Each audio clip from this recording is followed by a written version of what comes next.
Ya estamos de regreso aquí en la hora extra y vamos a hablar de teatro. ¿Y quién mejor para hablar de teatro que Daniel Serrano? Fuerte el aplauso, por favor. Aquí lo tenemos en el estudio. Bienvenido.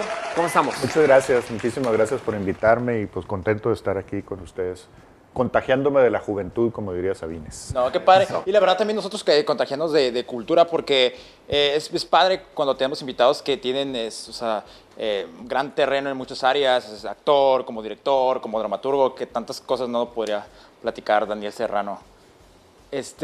¿Cuál de todas es la que más le llena, la que usted dice, de tú o de usted? De tú, hombre. De tú, vamos. Si viene a contagiarse, pues el tuteo, entonces. Nada más les llevo como unos 2 años. Ahí está. Somos de la camada. Por ahí. De hecho yo dije, sí, tú. es más chico que yo, ¿eh? Ya, no exageremos, pero sí. No, sí, ¿cuál es lo que más disfruta? Mira, yo lo que más disfruto es la dramaturgia. Es donde me ha ido mejor, pero además la disfruto mucho porque es un proceso más en solitario, es un proceso más reflexivo. Disfruto mucho también actuar, me asusta mucho más actuar, disfruto mucho dirigir, pero tiene otras complicaciones que no, más operativas que no tiene la dramaturgia, que es concentrarme en la historia que quiero contar, en cómo la quiero contar, en qué quiero explorar, en cómo quiero conmover al público, ¿no? Y al espectador. Te digo, las otras dos cosas las disfruto mucho dar clases también, y de las 3 disciplinas, la clase que más me gusta dar es la de dramaturgia, ¿no? Entonces, pero bueno, las 3. A mí lo que me gusta es contar historias, me gusta mucho la ficción, me gusta sorprenderme a mí mismo, y lo que pasa con la dramaturgia es eso, que uno construye personajes, construye situaciones, construye espacios, y los propios personajes se van moviendo solos, claro. Y uno se convierte en el escribano o en el secretario de los personajes, y a veces yo quiero terminar la obra para saber en qué se va a acabar, porque no sé en qué se va a acabar, ¿no? Entonces, ese tipo de experiencias son apasionantes para mí. A ver, yo tengo aquí unos datitos que ahorita mencionabas, Daniel, que no sabes ni cómo los investigamos, pero ¿cómo fue el salto de la licenciatura en Sistemas Computacionales Administrativos al teatro? Porque sí son cosas como un tanto diferentes. Mira, yo estaba en la prepa en Mexicali, yo no sabía que me iba a dedicar al teatro, y tenía una novia en la prepa y me cortó, y entonces yo tenía mucho tiempo libre en las tardes. Entonces, pues, ¿qué hice? Me metí al taller de teatro de la prepa y me quedé fascinado con eso. Venía ya la entrada inminente a la universidad, y a mí me apasiona también mucho la tecnología, me gusta mucho la programación, las computadoras y todo ese mundo. Entonces me metí a sistemas computacionales, que era la primera generación en ese momento en ingeniería Mexicali, en la UABC. Y de pronto me di cuenta que lo que quería hacer como hobby era la computación, y como profesión era el teatro propiamente. Cuando entré a la universidad conocí también a Ángel Norzagaray, que él trabajaba ahí en la universidad. Le fui a pedir trabajo en su taller. Me dijo, pues ahí ven si quieres, y regresé, fui muy necio, regresé. A las 2 semanas ya tenía un personaje en una de sus obras. Órale. Y al 4º semestre pues fui con mi padre y le dije, pues no podrá ser al revés, y mi padre me dijo, pues sí, y vas adelante, yo no sé de qué vas a vivir, pero mi obligación es apoyarte. Y yo tenía un tío en ese momento que me dijo, pues ¿por qué no entras a Televisa? Y yo dije, bueno, pues vamos probando. Y entonces el tío me dijo, pues yo te voy a impulsar. Ahí me apoyó, mi padre todo el tiempo me apoyó, el tío. Y bueno, hice mi carrera, la primera carrera que yo hice fue en el Centro de Educación Artística de Televisa, entre el 89 y el 91. Ya hace algunos ayeres, fui compañero de estrellas como Eduardo Santamarina, como Itatí Cantoral, como Consuelo Duval, como Colunga, Salinas. Ellos estaban un poquito, un año arriba que yo, y fue una época muy padre porque los maestros que nosotros tuvimos fueron maestros de muy buen nivel, y fue una época de aprendizaje. Estuve allá salí de la escuela en el 91, y hasta el 95 decidí regresarme porque me di cuenta que no era precisamente lo que yo quería hacer, telenovelas, y me quería hacer teatro. Entonces me cansé y me regresé, ¿no? a Tijuana, ahí sí, directamente a Tijuana, donde la UABC pues me dio trabajo. y aquí estoy desde el 95 trabajando en la UABC. Pero, a ver, supongando, ¿verdad? Que ya ni modo le tocó estar en Televisa y entrar a las novelas, Sí. no hay de otra. Sí. ¿Qué personaje le hubiera gustado interpretar? ¿A un villano? ¿A un antagónico simplemente? ¿O al protagonista?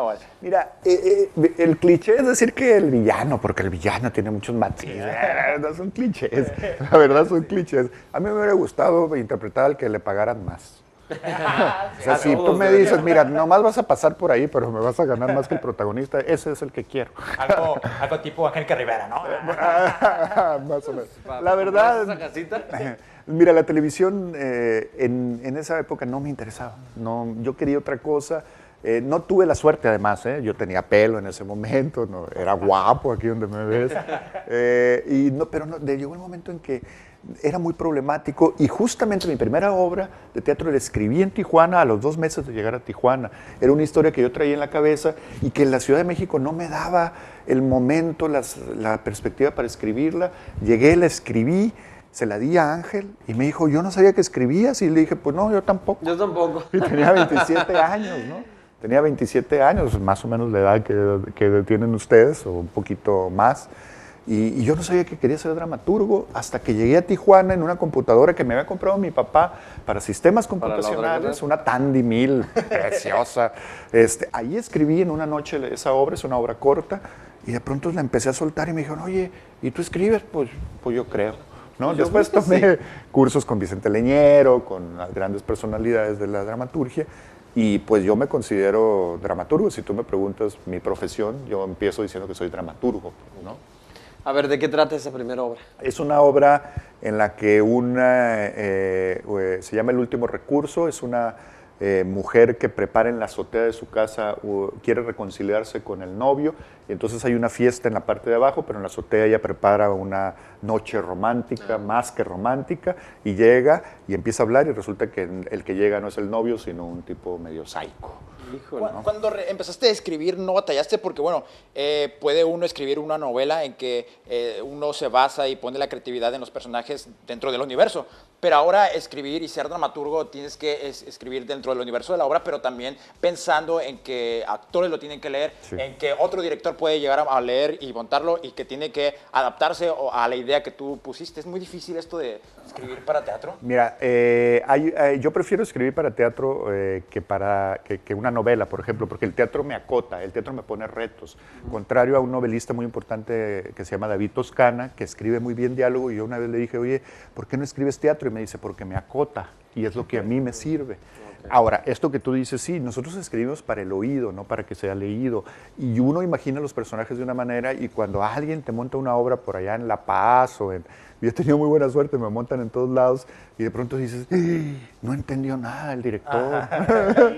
¡Zas! ¿No? Y ahora, yo me paro y aplaudo mucho, y si me pagaron por los derechos, pues aplaudo más. Pero tienes que aguantar, ¿eh? Hay